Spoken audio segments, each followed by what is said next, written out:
Hello, I'm Dr. Miranda Kaufmann, and I'm delighted to have been invited by Westminster Abbey to host this history masterclass on Africans in Tudor and Stuart Westminster. I'm a historian and I'm the author of Black Tudors, The Untold Story, a book all based on my doctoral research into Africans in Britain living here between 1500 and 1640. So that's the whole of the Tudor period and then up to the outbreak of the Civil War, covering the reigns of James I and Charles I. Although, of course, for the book, I did focus in on the Tudor period and sneaked into the early Stuart period as well. And in the book, I talk about 10 individual Black Tudors um, who we know more about because a lot of the records of Africans in this period are quite fragmentary. There's the title page. No, I won't, that's falling apart. Okay, never mind that. Get rid of the props. So, so Africans were actually living in Britain in this period. All across the country, there are records of Africans at the Scottish court in Edinburgh, in northern England, places like Hull, all the way through to the southwest, down in Truro in Cornwall. And they were scattered in sort of urban and rural areas. You find them in tiny villages like Bluntisham cum Erith in Cambridgeshire, but also in port cities such as Plymouth, Bristol, and Southampton. But then the largest numbers in London itself. And there are records of over 360 Africans in Britain in that period. And they were living a wide range of lives, experiences, doing all sorts of things. In the book, I cover people working as musicians, trumpeters, silk weavers, sailors, um, and we're going to look at in more detail at two of those lives that have connections with Westminster today: John Blank, the trumpeter, and Ann Cobby, who was a sex worker in Westminster in the 1620s. But before we dive in, I'm just going to sort of hit it straight on. Why should we care? Why should you sitting in your classroom want to hear about this at all? Why is it important? Well, firstly, I think it's really important to have the full story of British history. Certainly, when I was at school, I didn't learn about the Black Tudors and Black Stuarts. And so I want to change that. And I want you studying now to know about this aspect of Tudor history and Stuart history because I think it opens up a much more global approach to that history when you start asking questions about who were these people, why were they here, how were they treated, what was that early encounter between white people and black people like. And this is 500 years earlier than most people assume that the first black people arrived in Britain in the middle of the 20th century. And that is just so wrong. And it actually, the black presence goes back to at least the Roman period. So it's really an important corrective to what was actually happening in this country. And I think understanding that past is vital to understanding what's going on in the present. We live in a difficult time with really vituperative arguments about immigration, about migrants, about racism in our society. And I don't think we can tackle those issues unless we have a full understanding of our past. And I think that the Tudor and early Stuart period is particularly important for that because this is the period where the English first start getting involved with enslavement and colonialism. We have John Hawkins conducting those early slaving voyages in the 1560s. And although there's a bit of a gap after that, it also then becomes the period where the English are establishing their first colonies. So Jamestown, Virginia, named after King James I, founded in 1607, St. Kitts and Barbados in the 1620s, Jamaica in 1655. These early colonies are appearing in this period, and that is obviously going to have a big impact on racial stereotyping and racial ideas in Britain. And so I think in order to begin to understand how racism emerged in that period will help us understand how to tackle it today. And I think that that's really important too. So without further ado, let's dive into my PowerPoint here and think about Africans in Westminster. Um, Here we are. Oops. Here we are, Tudor and Stuart Westminster, the centre of so much different activity. Let's look at it. This is the AGAS map, which this is a 1633 version of an earlier map, but it really is wonderful. If you look at that website there, do click into it because you can do all sorts of fun things exploring it. This is Westminster. So this is the whole of London, and you can see Westminster is to the west of the main city of London, and it's actually a separate jurisdiction outside the London city walls. We can zoom in on it here. This is stretching all the way from down here. We have Parliament House and the Palace of Westminster, all the way through along the Strand to Temple Bar here, which was the gate to the city of London. And I've got some key sites to show you here. So it's a seat of government as it is now, and you can see the Parliament House is down here. That's Westminster Hall and the Palace of Westminster. So that's where the Parliament met. But it's also a royal centre because the Palace of Westminster was actually a royal palace, although Whitehall, which you can see just to the north there, became more of the dominant royal palace later in the period. We also have some aristocratic palaces and households along the Strand. One poet of the time wrote, "Thamesward all along the Strand, the noble houses of the nobles stand," or something like that. And we've got Somerset House, which is still there in a different form. Arundel House, lots of other big fancy houses all along the river here. In purple, you can see that it's also a religious centre. We're being hosted today by Westminster Abbey. There it is on the map. Got the Bishop of Lambeth's Palace across the river there. And these are the little parish churches. This is St Martin's in the Fields. Over here we've got St Clement's Danes. And there are a few other churches spotted around. And it's also a legal centre because in the Palace of Westminster was where a lot of the main law courts of the land met. And it's also these blue buildings areas over here are the Inns of Court, which is where lawyers learnt their trade and then networked later on. And there were also all sorts of shops and exciting city things to do. But you can see it is also, surrounded by fields to the north and the west here. So, St Martin's in the Fields is called St Martin's in the Fields because it really was in the fields. But there was also a seamier side to Westminster, apart from all these grand and important buildings. And there's even some streets running off the Strand, which were known as the Straits or the Bermudas, because they're being invested with land pirates.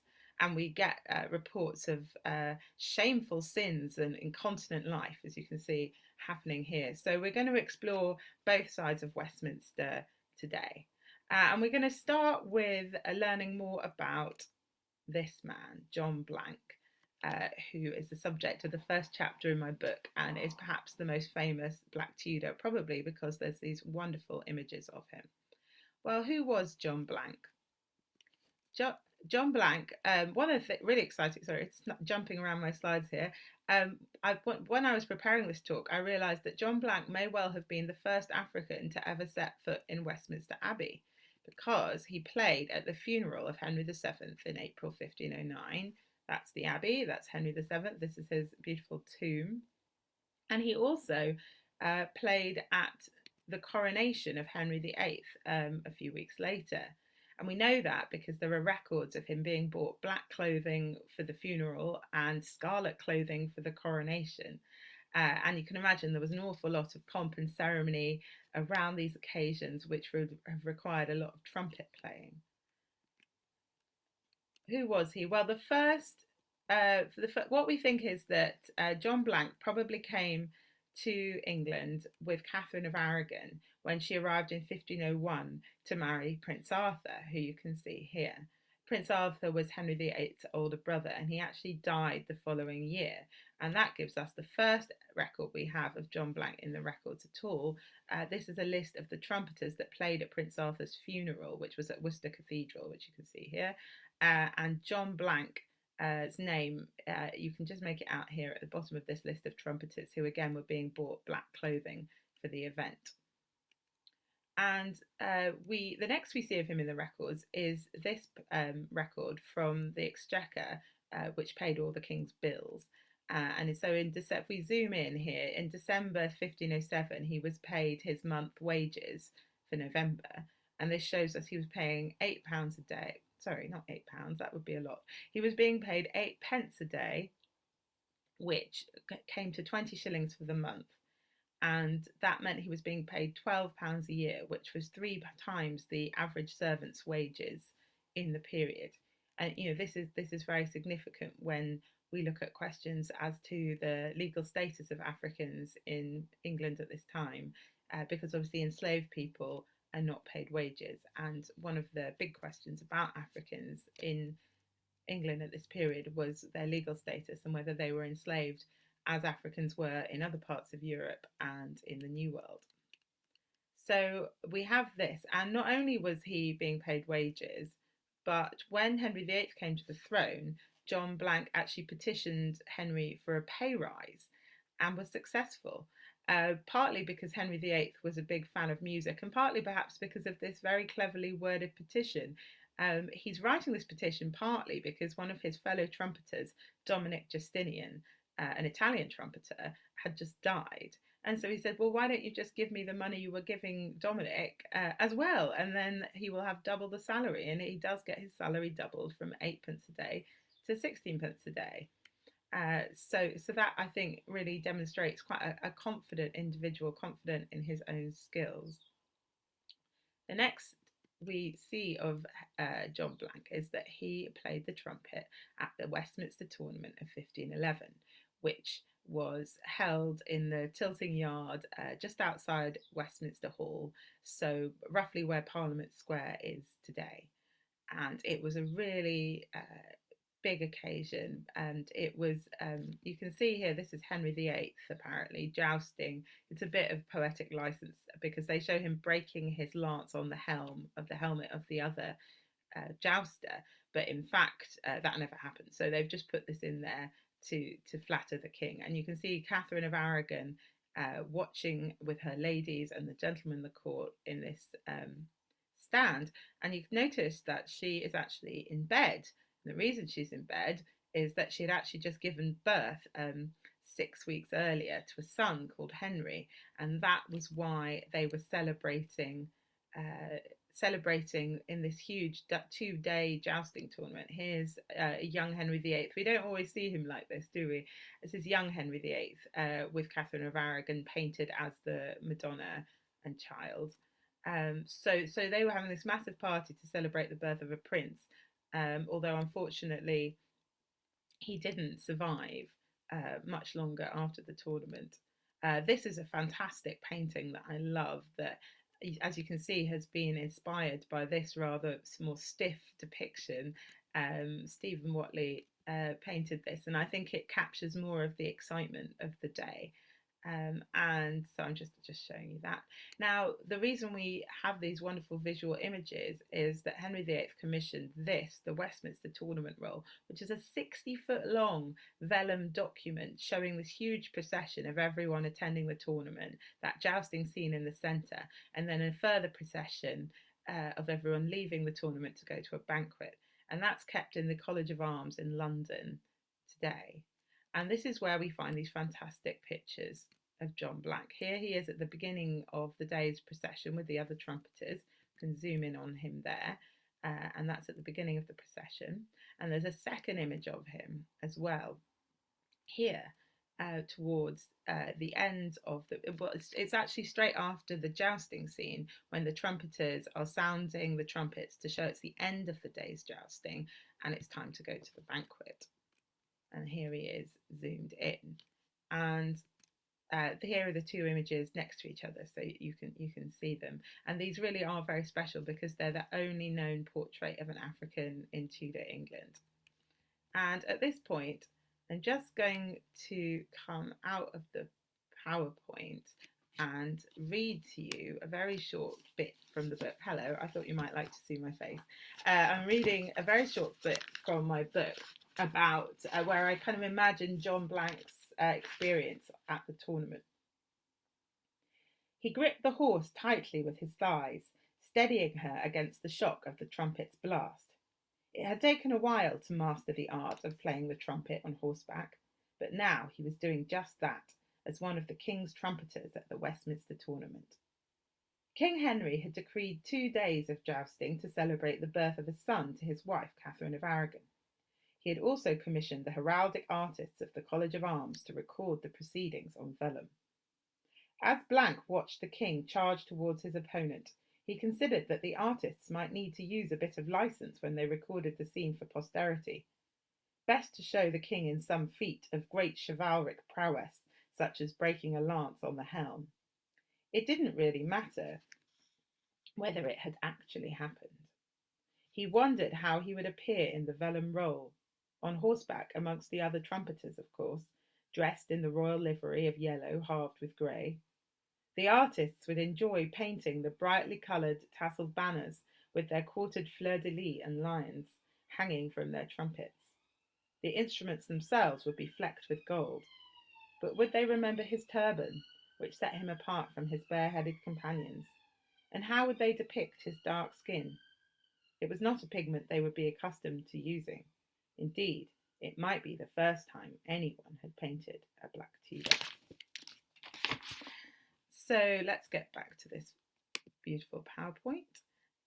There he is again. Unfortunately, we don't know much about what happened to John Blank after this. The last piece of evidence we have for him is this intriguing document, which actually, as you can see, is actually practically illegible now, but luckily we have this transcription made by a Victorian historian, and it shows that John Blank got married in January 1512 in Greenwich, and Henry VIII gave him a wedding present of a fantastic outfit of violet cloth to wear on his wedding day, which again sort of shows the esteem he was held in by the king. But that's the last we hear of him. And the next, in 1514, there's a full list of all the trumpeters who were working at the court at that point, and his name doesn't appear there. And so we're left wondering what might have happened to him. Well, there were quite a lot. Musicians had quite a lot of travel around Europe at this time, and there were African musicians at several European courts. So it's possible that he just moved on and went to work for another king, queen, or nobleman, like this African who we see here playing the trumpet in the field of the cloth of gold. So you can see from his the flag on his trumpet that he was working for Francis I, the King of France. Some people have said this might be John Blank, but I like to think that it was probably a different individual, because we know that there were several African musicians in circulation at this time. But that would be good. Another opportunity might have been provided by his marriage. So several courtiers are known to have married widows from the city of London and then taken on the trade of the widow's former husbands. So that's another possibility. Or unfortunately, he may well have died because there was actually a big fire in the Palace of Westminster in 1512 where all the living quarters of the royal palace were destroyed. So he could potentially have died in that fire, or he could have gone to battle and died in battle. Trumpeters were very useful on the battlefield, and there were two wars going on, mini wars really. In 1513, you had the Battle of Flodden against the Scots and the Battle of the Spurs against the French. So those are two other possibilities. But like so many of these lives, we don't have the level of detail that we would like about their lives, but there are all these fascinating snippets. So John Blank wasn't the only African at the royal courts in this period. Here we have evidence, again with a purchase of clothing actually, of an African boy working at the court of Elizabeth I in the middle of the 1570s. And as you can see here, she bought him a very fancy outfit of white taffeta lined with gold and silver and all the matching tights and shoes and all the rest of it. But unfortunately, we don't currently know any more about him. And we have even less information in some ways about this man, who you can see here. This is Anne of Denmark, wife of James I. And you can see she's depicted with an African man, a groom, holding her horse there. And he's very finely dressed with bows on his shoes and his lace collar. This is 1617. But you know, we don't have any more information about him at the moment. I hope someone finds some. And we also have James I's son Charles I and his wife Henrietta Maria, also shown here with an African groom. So we have that black presence at the royal court. And we also have evidence of Africans in the households of members of the aristocracy and gentry at this period, so they would also have been frequenting the court in Westminster. Here we have a baptism and a burial record of a man called Fortunatus. And we can see from the burial record that he worked for Sir Robert Cecil, and he's buried in Westminster in 1602. But we've been able to tie that up to the baptism record because Cheshunt in Hertfordshire, that parish, is very close to this house, which was the Cecil's country home, one of their country homes at Theobald's, also in Hertfordshire. We've got William Cecil and his son Robert were the main men of the Cecil family in this period, who were really prominent. As you may know, William Cecil was Elizabeth I's sort of leading guide, counsellor, and his son Robert Cecil sort of rather took on that role and continued his career into the reign of James I. So we have Fortunatus working for both of these men, and so being kind of at the centre of things, at the centre of Tudor and Stuart political life. And you know, so we know that he, as a teenager, was baptized from this house, and then by the time he died, he would have been working for the Cecils in Salisbury House here, which you can see as one of those noble palaces along the Thames. Another example is of a young girl called Maria, who was baptized at St Martin's in the Fields in 1621, and the baptism record records that she had been born in Morocco but had been brought to London from Spain by Endymion Porter, who you see here, who was another courtier at the courts of James I and Charles I. And again, this is something of a mystery because we don't know anything more about her. But it shows this way of Africans coming to London, being brought here by, in the same way that Catherine of Aragon brought John Blanc and Endymion Porter brought Maria from Spain. And there's another example where a young African woman was brought to Westminster by an aristocrat, in this case the Countess of Arundel, and we know that just from this short extract from a letter written at the time. And John Chamberlain actually seems more interested in the fact that she has also brought back a gondola from Venice. So the Arundels, and they would have brought her to Arundel House here, which is another of those fancy palaces along the Thames. And the Arundels had actually been living in Venice for the last few years in the early 1620s, amassing this huge art collection that you can see them showing off in their joint portraits here. And there were certainly plenty of Africans in Venice, as you can see shown in this painting. George Gage was a friend of the Arundels. They were part of the same circle, and Van Dyck was one of the artists that they were patronising. But not all Africans in the royal circles and aristocratic circles in this period were in domestic service. This is a fantastic portrait of Alamuri, who was the Moroccan ambassador to the court of Elizabeth I in 1600. And we know that he and his fellow ambassadors would have sat in outside Westminster Hall again at the tilting yard on a special stand that was built specially for them to watch jousting on the 17th of November 1600, which was the Ascension Day tilts. And this was a jousting tournament that was put on every year by Elizabeth I to celebrate the anniversary of her coming to the throne. And so we have that 89 years after John Blank's Westminster tournament, there is still an African presence in a joust in Westminster. And that the Moroccan ambassadors were at court to try and create an alliance against Spain, who was their mutual enemy, and they had actually earlier tried that in 1589, some years earlier, but it didn't work out, and because the English and the Moroccans just had different objectives in their war on Spain, and so it didn't work out. But it was, a fascinating episode in our history, nonetheless. Now, of course, not all the Africans in Westminster were attached to the royal and aristocratic courts. Beyond the court, the parish registers of Westminster show a further 16 individuals living in the area in this period.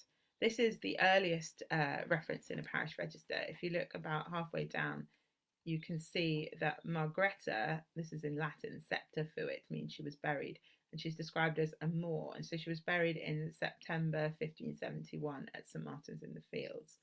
And I have another example here for you of a baptism record of Nicholas, who had unknown parents and was baptized at the age of 3 or thereabouts. So they don't know. So he's he's clearly not connected with his parents anymore, and it's possible that he had been abandoned somewhere, like another little girl called Elizabeth, who's recorded in another baptism record as having been abandoned in Somerset Yard. So probably over here, one of the sort of stable yards outside Somerset House, which was this one of the palaces along the Thames I showed you earlier. Although by the 1620s it was in royal hands, and Henrietta Maria, Queen Henrietta Maria, was having it remodelled.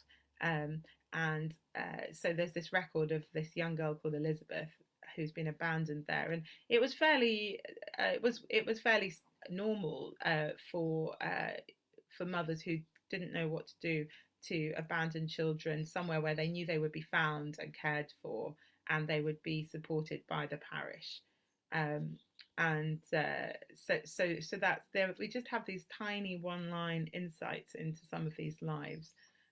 Some of these references in the parish registers show that the Africans were working as servants, but others do not. And it's possible that some of them were able to make an independent living because we have evidence of other Africans in London doing so, such as a silk weaver called Reasonable Blackman, who lived in Southwark, or a needle maker whose name we don't know, who was working in Cheapside in the reign of Queen Mary.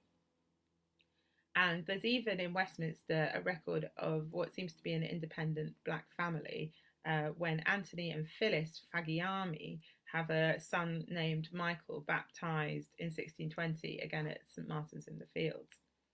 And I think we can't underestimate the significance of these baptisms, burials, and marriages such as that of John Blank, because they show a level of acceptance into the parish community. And you think about Tudor and early Stuart society as such a highly religious society that it's really significant that through baptism, marriage, and burial, these Africans are being accepted into the community and seen as equals in the eyes of God.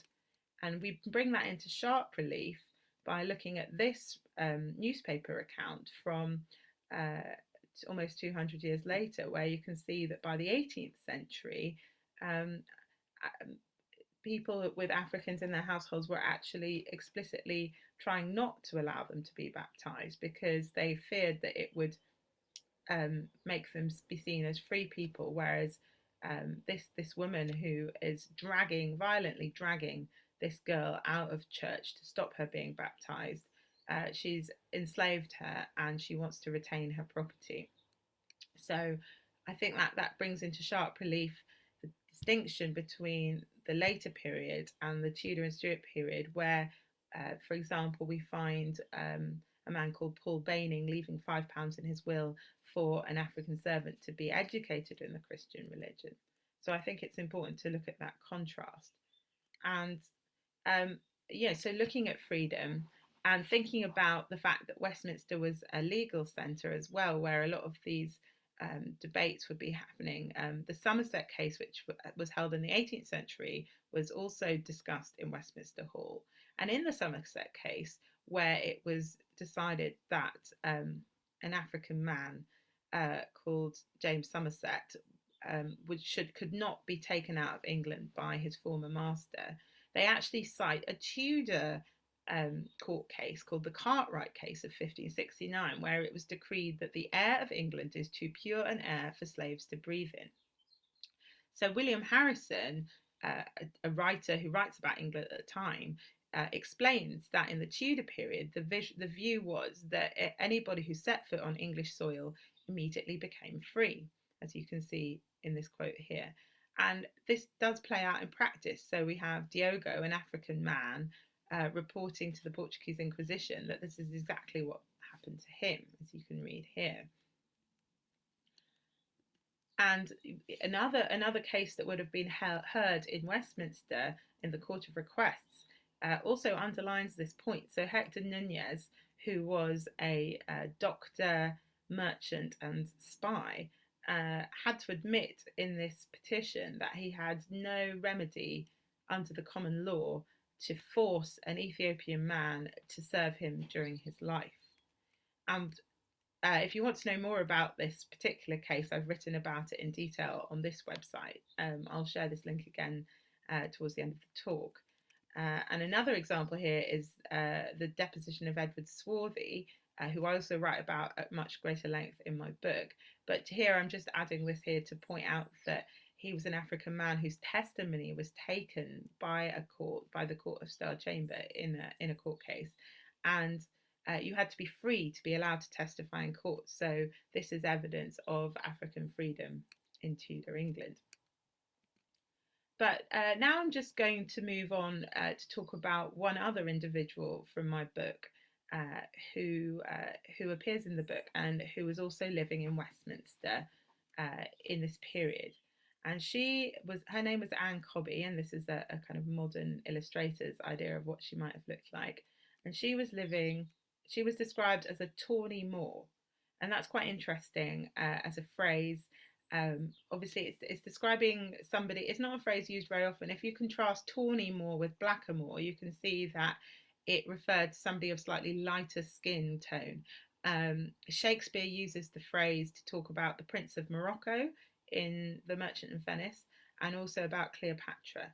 So Ann Cobby could have come to Westminster from North Africa, but given we're into the Stuart period here in the 1620s, and her English surname of Cobby, it's also possible that she'd actually been born in England, perhaps to an English father, a Mr. Cobby, and that might explain her lighter skin tone, but we will never know.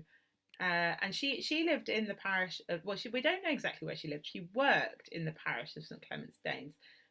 This is St Clement's Church here. So we're talking about this furthest east part of Westminster.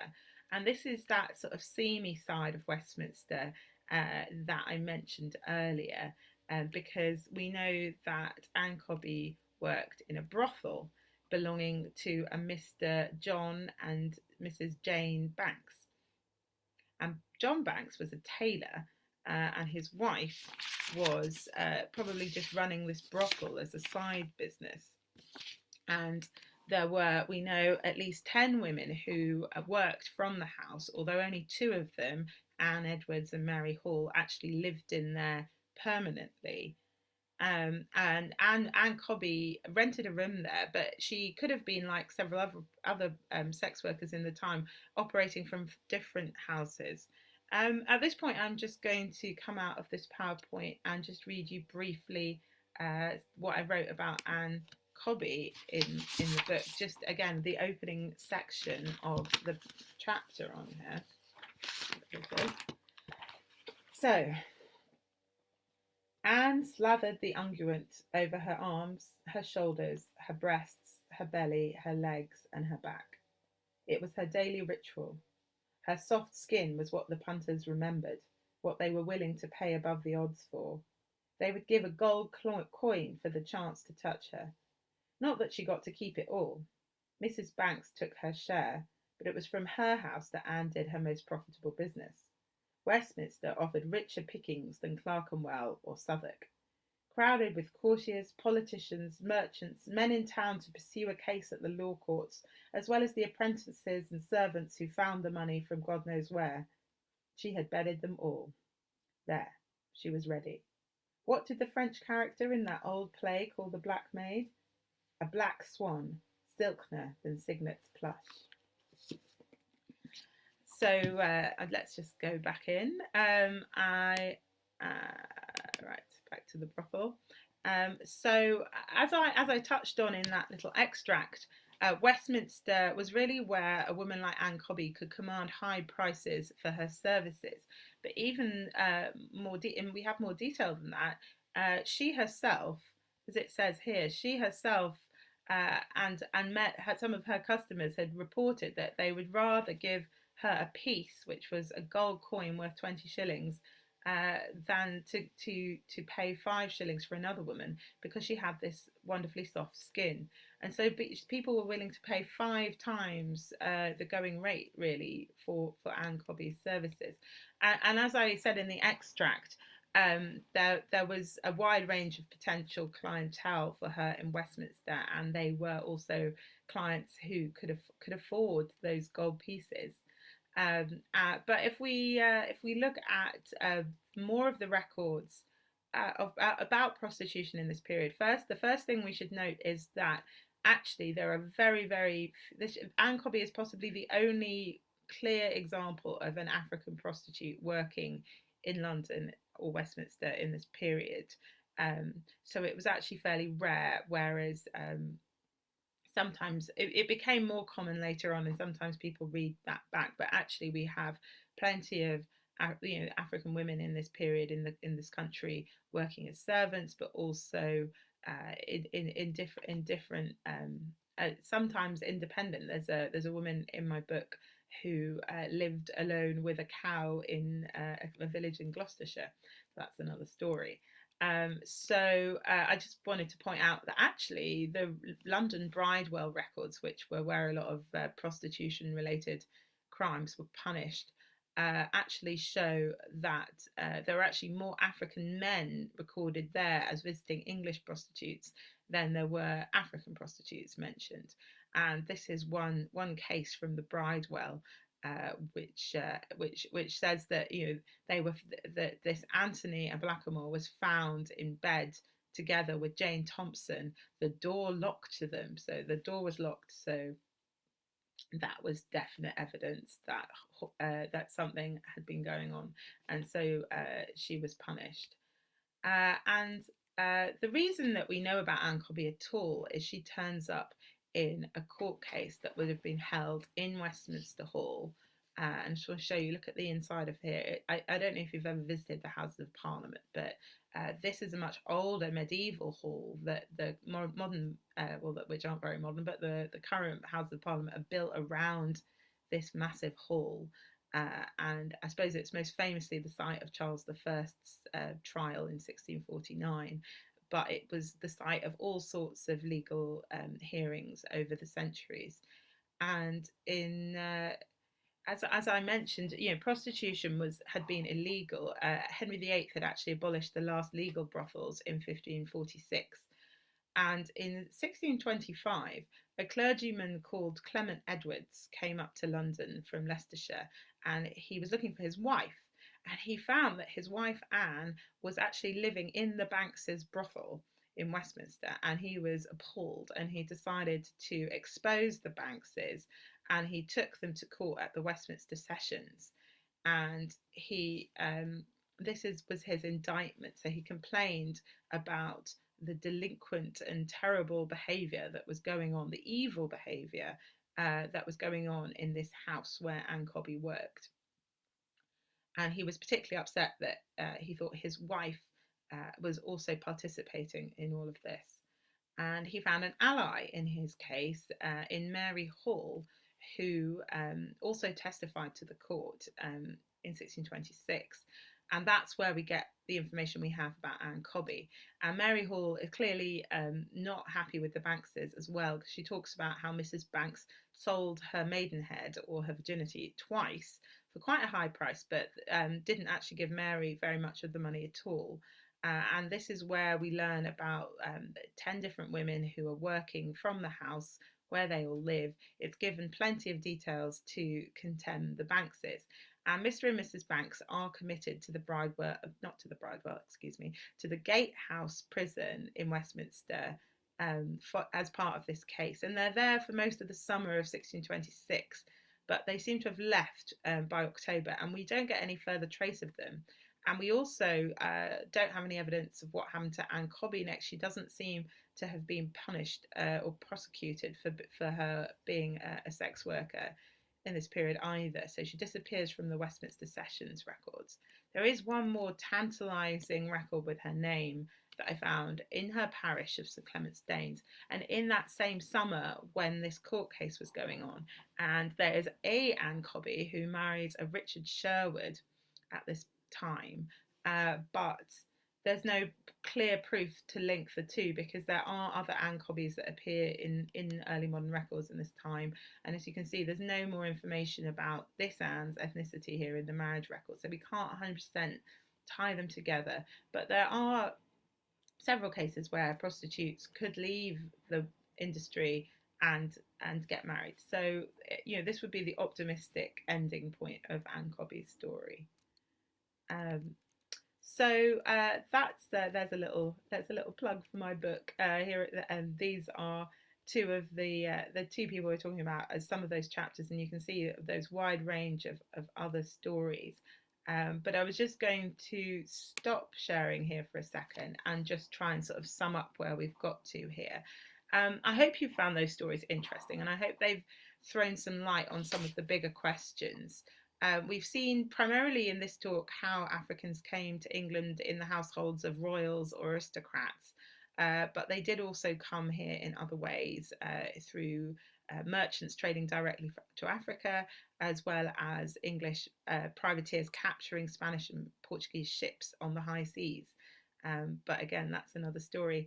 I think we've also seen that they were performing a really wide range of roles in society, and that they were accepted by the Church of England as equals in the eyes of God. And I think I've tried to touch on their legal status, that the evidence shows that these Africans were actually living freely in Tudor England. And I hope that that's given you more of a perspective on some of the big debates today about immigration and racism, and you can see that we have a very long history of migrants coming to this country, and in some cases being welcomed and found creating lives for themselves. And I hope that that's something we can continue, and that understanding more about these early experiences will help us understand the history of racism in order to combat it today. And I'm just going to go back into the screen for my last couple of slides to show you that there's obviously a lot more to read about the subject. I'm not the only scholar working in this area. I recommend looking at the work of Imtiaz Habib and Onyeka Nubia in particular for this period. If you want to find out a lot more, I've created this Future Learn course. It's free for anyone to take. It's aimed at people your age and anybody really. And you can see I've managed to work with this really great range of other historians and scholars. We're debating the big things. We're going into those primary sources, and you can just learn so much more through that. And I would really encourage you to check that out.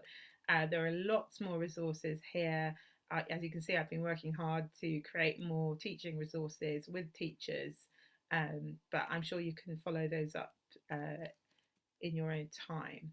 And all that is left for me to say is that I'm really looking forward to answering your questions at the live Q&A on Wednesday the 6th of October. I hope you've enjoyed my talk.